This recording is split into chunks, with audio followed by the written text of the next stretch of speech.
I don't know if we'll be able to redo this in live settings, because the webinar has now become extremely popular, and the fact that people are polling as well, so the experts are speaking out, and then we're polling the participants, the people who give questions.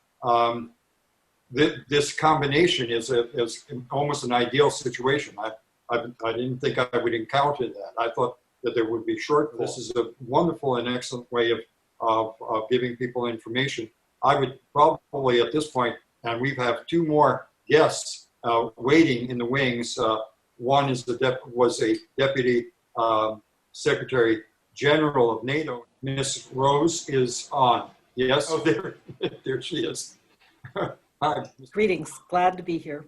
Thank you, Ms. Rose. Last time that I saw you was at a wonderful event that was held at Harvard on a very important issue, and it was on the Budapest Memorandum, and I remember we were all part of a very interesting debate about what that meant, Crimea, and whether it's nuclear-free and non-nuclear free, and what that meant between Ukrainian control and Russian control. And it was a lot of fun. I've heard you, and I think you're one of the most, your presentations are always something to listen to and behold. So thank you. All I can say to those that are listening, you did have a very important post. You occupied it at a very critical time. You were the Assistant Secretary General of NATO. You have spent a lot of time doing diplomatic work. And you have also now, at this point, ended up in a very important institution, which I think will allow you to influence the thought that goes into that area by being associated with the Hoover Institute over at Stanford. So with all of that, I'll leave it up to you. Please, ma'am. The topic is why Ukraine still matters, why Ukraine's freedom, peace, and prosperity still matters, not only to itself, but to the rest of the world. And it's all yours now. Thank you very much indeed, and thank you for this invitation. It's a real pleasure to be with you all. I'm out in California this morning, and I know you are spread across the United States, also in Ukraine and Europe, and truly it is a pleasure to be with so many friends and colleagues across a good part of our globe. So thank you for the invitation. You know, right from the beginning, I am going to object to the title of this session. A free, stable, and prosperous Ukraine doesn't still matter. It always matters. In the United States, we obviously have a problem with racial inequality, but we don't say that Black lives still matter. We just stress that Black lives matter, period. There's no question that Ukraine matters. A population of almost 42 million people sitting on territory that is among the most fertile farmland in the world, with many natural resources, a highly educated workforce, a rich history, culture, and language, a skilled scientific and technical establishment. And I understand from reading the Financial Times magazine this weekend, a vibrant group of young designers and architects. I hope you can see this as I hold it up to the camera. This was the Financial Times magazine cover this weekend with the work of Daria Zinovatnaya, who grew up in Crimea, and Katerina Sokolova is an industrial designer from Ukraine who was also featured in the article. So with that kind of talent, Ukraine is destined to succeed as long as you solve your problems. But before I get to that, I want to express my admiration that you have had the guts and self-possession to reform and modernize your armed forces in the midst of a shooting war with your much larger neighbor. I watched this process when I was the Deputy Secretary General of NATO. We placed a lot of demands for reform on Ukraine, and I know that a lot of the relevant ministries and organizations did their best to implement them despite the fact of the ongoing conflict. I was glad to see that last Friday, Ukraine was awarded Enhanced Opportunity Partner status in NATO, alongside other NATO partners, Australia, Finland, Georgia, Jordan, and Sweden. This is excellent company and demanding company. Each of these partners punch above their weight as NATO partners in the NATO context, and I'll come back to that in a moment. But now let me talk for a moment about the problems. The continuing necessity of reform across the economy and the governing system. I heard you talking about that in the previous session. I could not agree more with the remarks that were made there. Where NATO is concerned, reform is especially important in the defense and security ministries. And in my experience as DSG, although the defense ministry was moving ahead apace with its reform and in civilianization of the defense ministry leadership, the security ministries were seriously lagging, and the Ministry of Internal Security in particular. Underlying that necessity of reform is the absolute requirement for the sake of Ukraine's future to deal with corruption across the government and business establishments. What should Ukraine do? How should it set its priorities? I want to cite here Stephen Pfeiffer, whom you know well. He's a former US ambassador to Ukraine. He is working on an article that I reviewed this past weekend, and you can look for it in publication in the near future. Steve emphasizes 3 points with which I absolutely agree. First of all, Ukraine should insist that NATO maintain its open door policy, which is grounded in a key article of the treaty that established the alliance, the Washington Treaty. So far, NATO is doing so. NATO just welcomed its 30th member, the Republic of North Macedonia, in March of this year, little noticed because of the tragedy and the difficulty of handling this pandemic. But I'm very proud that during my time at NATO, we brought Montenegro into the alliance, and we're working hard to bring the Republic of North Macedonia in. Clearly, it happened after my departure, but very proud that we now have 2 new members of NATO. And as we always say, the Bucharest summit decisions on this matter stand and must continue to do so. But Ukraine should continue to insist that NATO maintain its open door policy. Second, Ukraine needs to play a long game. Circumstances in the near term likely will remain such that Ukraine could find no consensus for an invitation to join, or even for a map, the basic document on its way to, on the way to NATO membership. So Kiev should focus instead on action in the meantime. This action, and this is my third point, should focus on practical activities to deepen cooperation with NATO. These include continuing reforms of the Ukrainian military to make it interoperable with NATO military forces, continuing reform in the defense and security establishments, the defense institution building that we place a lot of store in at the NATO alliance. And when Kiev sets an annual national program with NATO, whether or not that is in the context of the Enhanced Opportunities Partnership Program, it should do everything that it can to deliver on the particulars of that program. Again, in my experience as DSG at NATO, I could see that, Ukraine was doing its absolute best to fulfill the particulars of the ANP on time, on schedule, and in full. And I think that is very good and should continue. But too often in the past, Kiev's performance in certain areas has lagged, and full implementation would signal the seriousness of commitment to NATO.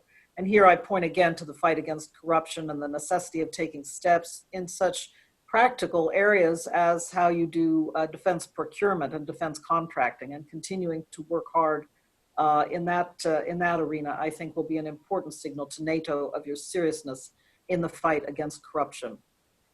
As I mentioned a moment ago, Ukraine is joining a special group of partners in the Enhanced Opportunities Group. They punch above their weight in NATO, fully cooperating in training and exercises, taking the initiative on addressing new priorities such as hybrid threats. And here I want to point to the work that Finland has been doing in establishing with the European Union as well as NATO a center of excellence to both study hybrid threats, but also to consider what to do to deter and defend against hybrid threats of all kinds, whether they are in the cyber realm. And here, of course, a lot of work is going on with the Center of Excellence in Tallinn and in Estonia, but also in the realm of dealing with misinformation campaigns and other types of hybrid threats. So I do think that there is a lot of opportunity for creativity if Ukraine wishes to make some particular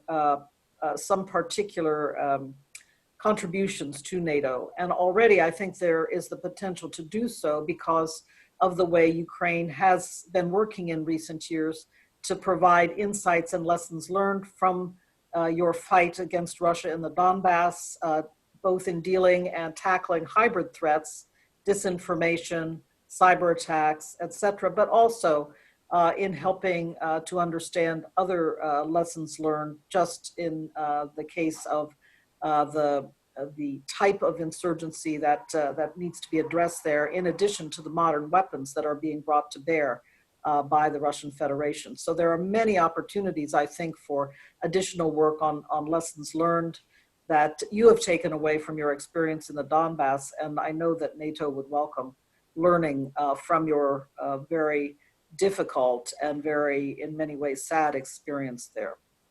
So punching above your weight is something that the Enhanced Opportunity Partnership gives you an opportunity to do, and such real opportunities for practical action I think they really should be what Kiev is looking at now. And the final thing I'll say is there has to be continuing work, and there always must be continuing work as far as both NATO allies, but also the partners are concerned, to modernize your armed forces in ways that make them more interoperable with NATO armed forces. I wanted to bring this up at the end. I heard the mention in the last session of the different pressures and the difficulties that the COVID-19 pandemic have imposed, including on economic development and economic progress. Clearly, we've all taken a blow, and I know the economy of Ukraine has taken a significant blow from having to address the pandemic. And what this means for the future of modernization in the armed forces is probably still very much under study. I know it is across the NATO alliance as well. But I do think that we should, all of us, look for opportunities, nevertheless, to continue to modernize, but to do so in a judicious way that takes account of the resource stringency that all of us will have to address in the course of this unfolding economic crisis. So with that, I will turn back to you and look forward very much to our discussion. Thank you again for the opportunity to address you today. Thank you very much, Ms. Rose. You've actually covered the topic as well, and I do apologize. You're absolutely right. The question of still matters. We were hoping, ma'am, that it had not fallen off the radar, and so we didn't quite put it as precisely as we should have. But you've answered it. You've answered it in a wonderful way. We will have time for about 2 questions, and the first question is by my friend Peter Borisov, and in fact, probably the second question, I'll be asking the second question from a moderator's point of view, and it's connected with much of what you've been talking about in terms of enhanced partnership. The first question is, and it's a very broad question, but to what extent is the conquest of Ukraine an existential matter for Russia? Can Russia reach the lofty dreams of Putin without Ukraine, or is Russia without Ukraine doomed to eventual disintegration as places like Chechnya and Siberia possibly cleave off and establish their own autonomous identity, if not independence? And the second question actually deals with the enhanced partnership. The enhanced partnership, by including Jordan, as we've seen, it almost is beginning to remind us of something that that Peter actually has often given us in some of our daily memos that we send out on Ukrainian issues, and that is this whole notion of frontline alliance or the alliance of frontline states. If that's the case, is it possible that with Finland and Sweden being included and now Jordan being seen in that light, is it possible that we might end up with an Asian contingency, since we've introduced the Near East with Jordan, an Asian contingency that would include Japan and possibly South Korea and obviously the all-important Australia? On the Asian side. In fact, even possibly in the future, a very large friend, India. Is that possible? So both questions are huge, but and we figure we've got 5 minutes, 5 to 6 minutes, possibly hear a good contemplation from. Yes, I was going to ask how much time do I have, but well, let me try to do my best in 5 minutes. The first question is a very large and frankly an excellent question that requires a lot of contemplation. I do believe that Putin, in the action that he took in deciding on the invasion of Crimea, and since then the destabilization of the Donbass and continuing destabilization of the Donbass, was intent not on conquering Ukrainian territory. I think that is too much to be even for him to bite off, but nevertheless to create a situation that would confuse the opportunities for Ukraine in future, and particularly the opportunities to move toward the West, whether it is toward the NATO alliance or toward the European Union. I think the action that he undertook in invading Crimea also, as you know, was after a point where Ukraine, having turned away from cooperation with the EU, was turning back again to cooperation with the EU. And so I think Putin was looking for ways to put a brake on that turn again to the West, rather than being intent on conquering Ukrainian territory. I just don't see that as being part of his vision for this set of actions that he is pursuing and has been pursuing. And it's in some ways it's similar to destabilization elsewhere. We see that, of course, in Georgia as well, with the seizure of territory in Ossetia, North Ossetia, and also Abkhazia. Not the same. I'd never say they are identical cases by any means, but there is some aspect of basically throwing a wrench in the works of the Western aspirations of both Ukraine and Georgia. So, but I do want to say also, and I think I indicated it in my opening remarks, I have really been impressed to the degree to which Ukraine has established its own national and cultural identity in the now 30 years since the breakup of the Soviet Union. I've been very impressed by that. And frankly, the action that Putin took to invade Crimea and destabilize the Donbass has accelerated that process. At least that's how I see it, looking in from the outside. And I will tell a small vignette from the time when I was NATO deputy. Wait a minute. No, it was prior to that. It was while I was still serving in the State Department. And I went to Kharkiv for an event there with one of the major nuclear institutes, research institutes located there. And it was very short time, perhaps within the year. It must have been 2015 since the invasion of Crimea. And I just noticed Kharkiv obviously is one of those cities where there are many Russian speakers and where there are, at least in the past, there were always thoughts that Kharkiv tended to lean more toward Russia rather than toward Ukraine. I got there for this meeting and for this series of visits to the Institute, and out of every window was flying the Ukrainian flag. And the graffiti I saw on the walls might have been in Russian, but it was anti-Putin graffiti. And that was throughout Kharkiv. Now, this is just a small vignette, but it has stuck with me all these years as an indicator that what Putin did by invading Ukraine, in fact, enhanced and strengthened the Ukrainianization of Ukraine. And I welcome that very much. As I say, it has deep historical roots, and it's wonderful to see its renewal at the present time. Now, let me turn to the EOP program. Frankly, Walter, if I may call you Walter, EOP membership, Jordan was one of the original members. And it was because Jordan and NATO do so much together. We depend on Jordan a lot for cooperation on training in the Middle East and for our partners in the so-called Istanbul Initiative. These are countries, particularly in the Gulf states, other countries across North Africa. So we work a lot with Jordan. They provide often the venue for training. And we thought that, and they have particularly strong demands on their defense establishment, many threats emanating from their neighborhoods. So we thought it was important early on to establish that kind of a partnership with Jordan. So you're quite right. It is a kind of interesting mix of countries, and one might think, you know, some of them are on the frontiers, so to say, Sweden and Finland you pointed to, but you might not have caught that one of the other members is Australia. It too is an enhanced opportunity partner. Yes. And that comes from the fact that Australia is a defense leader in the Asia Pacific. It has been doing so much to counter the influence of China, particularly among the Pacific Island states, helping with training and building up the capacity for coast guards in those areas, for example. And so in being such a net security provider for the Asia Pacific, again, we, NATO, and this is another point of stress about the EOP that I stressed during my remarks, but I think it's important for Ukraine to contemplate and to think about.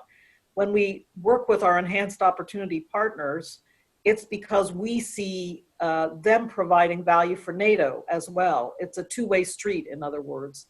And so it's not NATO bringing everything to the partners. The partners, with their particular contributions, are helping NATO to learn, are helping NATO to get the best of your lessons learned. And so that certainly is very much part of why Australia was named. Also, they've been very active in NATO operations, as I must say Ukraine has been very active in NATO operations, whether it's the Resolute Support Mission in Afghanistan or our training mission in Iraq as well.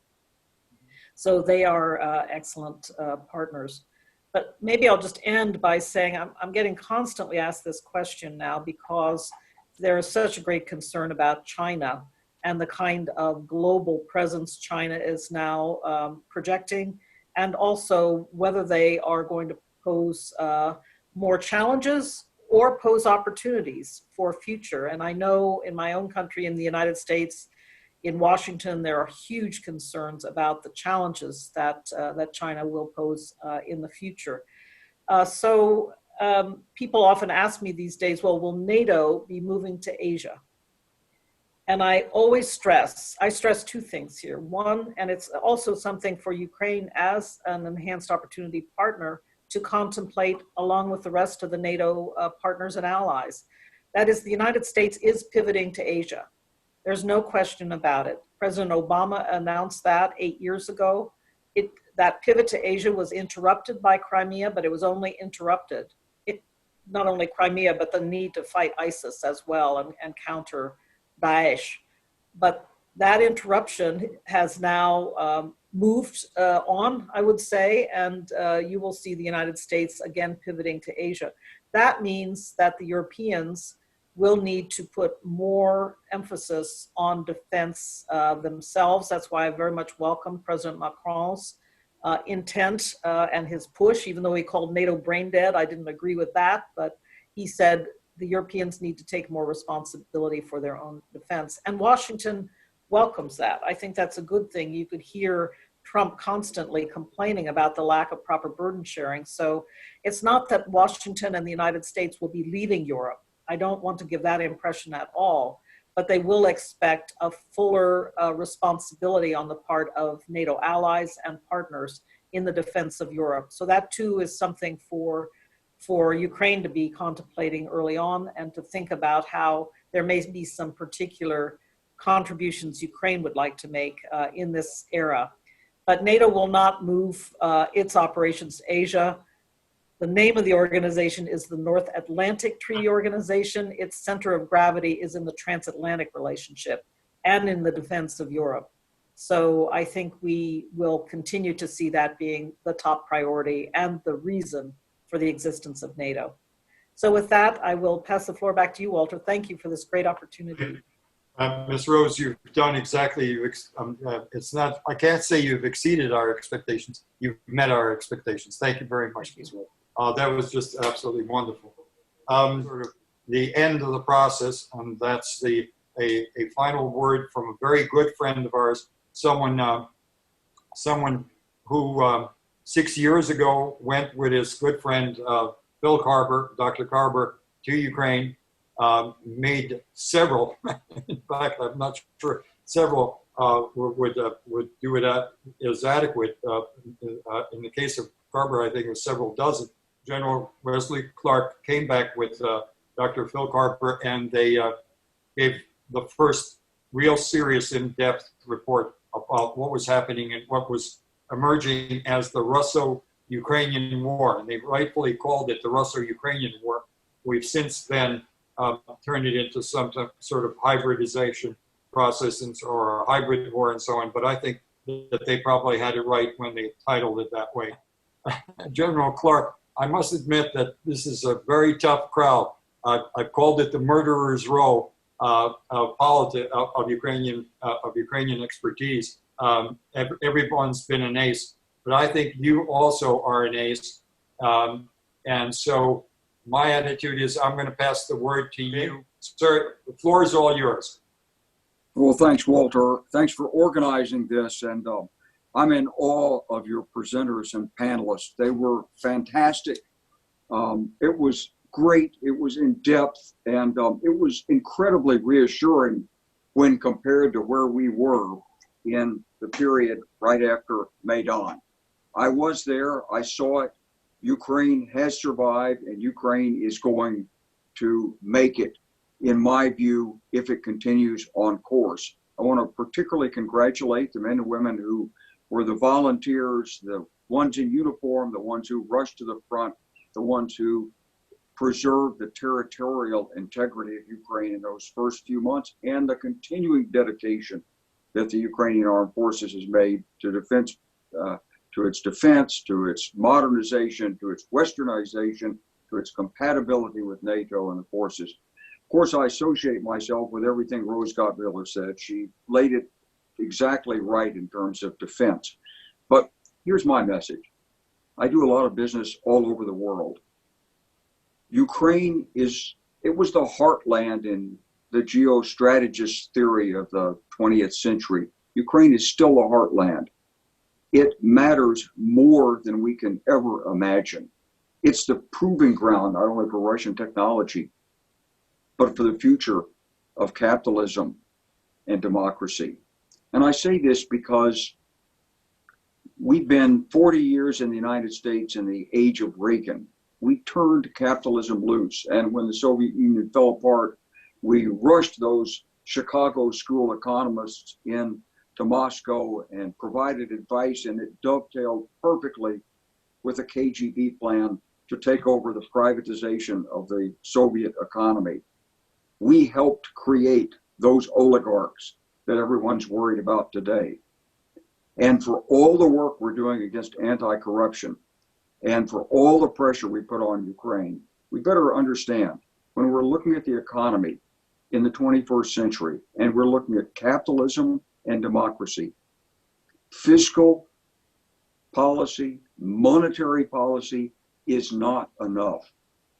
I would encourage our friends in Ukraine to go back and look at what the United States did during the Depression. Look at the Work Progress Administration. Look at the Civilian Conservation Corps. Look at how we mobilized people in pursuit of a national identity and a national development, and how effectively we, in those days, brought the United States together. Ukraine has that opportunity today with international support, with the large number of people from Donbass who have been displaced over these years. You've got great science. You've got great technology. You're not just an energy economy. You've got to look at every sector, agriculture, manufacturing, and science and technology, and energy. But in doing so, you've got to balance the incentives of the private sector with a sense of equity, fairness, and justice for working people. If you don't do this, you cannot maintain the legitimacy of the state.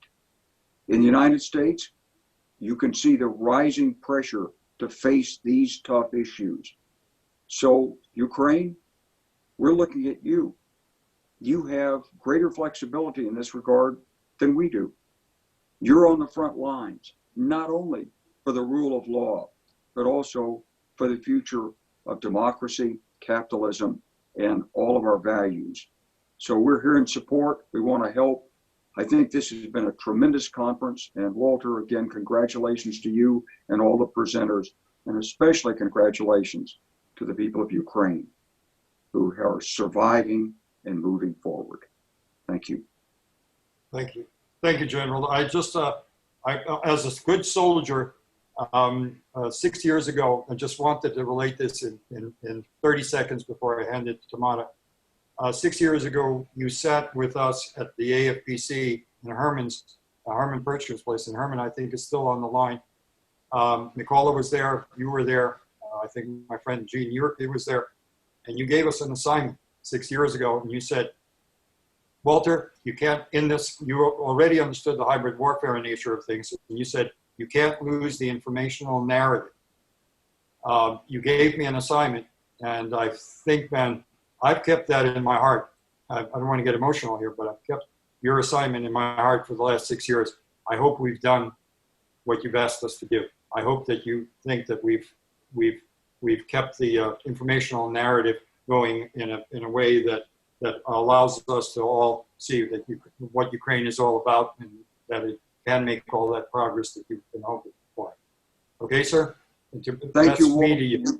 You've done that and more, and this conference today and yesterday is proof of its success. We just have to keep going. Ukraine is our laboratory, it's our frontier, and it is in many respects not just important, it may be our future. Thank you, sir. Thank you very much for that. And now, Tallymaster and the final word. Thank you. Well, thank you, Walter. Good afternoon, everyone. It's nice to be a part of this conference and see everybody, albeit virtually. As has become tradition, I've been asked to provide a few brief remarks, a summation of sorts of our annual gathering, or as Walter seems to affectionately call me, the Tallymaster. Over the last few days, we've had the pleasure of hearing from numerous authorities, experts from both the government side and the non-governmental side. We've listened to various viewpoints, including from the country in question, and all of whom took measure of Ukraine's advancement or regress in the last year in a series of categories. Although the analysis may have varied a bit, the common thread we heard in most remarks is a hope to see Ukraine really solidify its prosperous future, but that it needs to reform quicker because reforms seem to have stalled. And I have to say I agree with this analysis, but I also think that we have to be mindful of the fact that Ukraine is fighting a war on two fronts. On the one hand, it's fighting a hot war, the only hot war on the European continent, where we're losing men and women continuously that are defending Ukraine's sovereignty and territorial integrity. And on the other hand, Ukraine is fighting a battle to support reforms. But the political will to fight, especially to fight corruption, seemed to have stalled. And for good measure, you can't forget to throw in the worldwide pandemic that's stifling Ukraine's economy now as well. So it's a delicate balance between how to reform quicker and more efficiently on the one hand, and to secure Ukraine's sovereignty on the other. And unfortunately, I think resources are needed on both fronts. But I've been one of those people that believes in the glasses half full. So despite these two front battles that we have going, I believe Ukraine has made progress over the last year. Some positive steps have been taken across a number of sectors. And Ukraine is actually beginning to see some benefits from implementing these reforms. And I'd just like to concentrate on a few quick ones. Just over the last few months, we've seen several noteworthy reforms being adopted by Ukraine's Verkhovna Rada, including the passage of legislation on land sales, which put an end to the moratorium on the sale of land, as well as established regulations for the agricultural land market. And it also passed the safeguarding and restructuring of the banking sector. Both of these were conditions from the IMF. And as a result, just last week, the IMF finally agreed to a new program for Ukraine, a standby program, if I'm not mistaken, $5 billion for 18 months. And the first tranche has already been made in early June. I also think that there's been progress made on the military sector. I think that there's been countering some corruption, improving the transparency, and boosting civilian oversight, as has been acknowledged by our U.S. Pentagon. And that has made possible for the second half of the $250 million in Ukraine security assistance that was released in late May, that was appropriated by Congress in the 2020 National Defense Authorization Act. I also think that reform has been made with regards to Ukraine's foreign policy. I think that Ukraine continues to move decisively to a Euro-Atlantic foreign policy, of course, which was established immediately after following the Revolution of Dignity. And it's a commitment that is beginning to reap some rewards. As we've heard just from Ms. Rose, that NATO forged a closer relationship with Kyiv last week, and it recognized Ukraine as an enhanced opportunities partner. Hopefully, the open door policy for eventual NATO membership will continue. These are all positive steps, but that's not to say that improvements can't be made. They can, and they absolutely should. And although the Ukrainian American community shares a universal commitment to Ukraine's success and embraces the hope that Ukraine really does become a truly independent sovereign state with strong democratic institutions and a prosperous market economy, I think there are a few sticking points that we in the Ukrainian community, and specifically in the Ukrainian Congress Committee of America, have, and I'd like to bring up just a few of them. For one, although Ukraine is upholding the Minsk peace accords and is understandably doing everything possible to bring about a lasting peace, it must not agree to peace at any price. That could be detrimental to Ukraine's national security interests and could possibly cause social upheaval. I believe Ukraine has to hold its ground and never bow to Russian demands regarding Ukraine's elections until the borders are secure and the aggressor state fully deoccupies sovereign Ukrainian territory. I also recently there have been signs of political retribution and selective justice, and that's been brought up today as well, with the government's pursuit of politically motivated cases of former government officials and leaders in Ukraine's civil society. While illustration of the Yanukovych government was one of the demands of the Euromaidan demonstrators back in 2013-2014, today's Ukraine needs to focus on moving the country forward and fighting the enemy at the gate, not tearing the country apart with political infighting or airing grievances.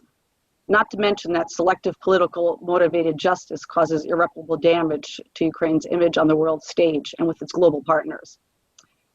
Lastly, the government has continued to ignore the issues of national identity, which was seriously repressed over the last hundreds of years by Russian occupation. And this lack of attention to a key issue of national security is assisting in Russia's hybrid information war against Ukraine.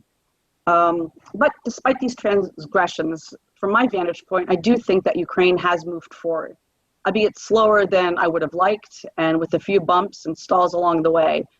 But I have to hope for that in the future that Ukraine will continue on its reform path. So now, as Walter gave me the title of Tallymaster, it's the time you've all been waiting for. Let's see if our experts actually agree with my very brief assessment and present the findings of this year's conference of our report card. As I have graded the session, our first panel on robust democratic politics, assessing Ukraine's progress or regress, it seems like the average was a B-C+ from our moderator and our panelist.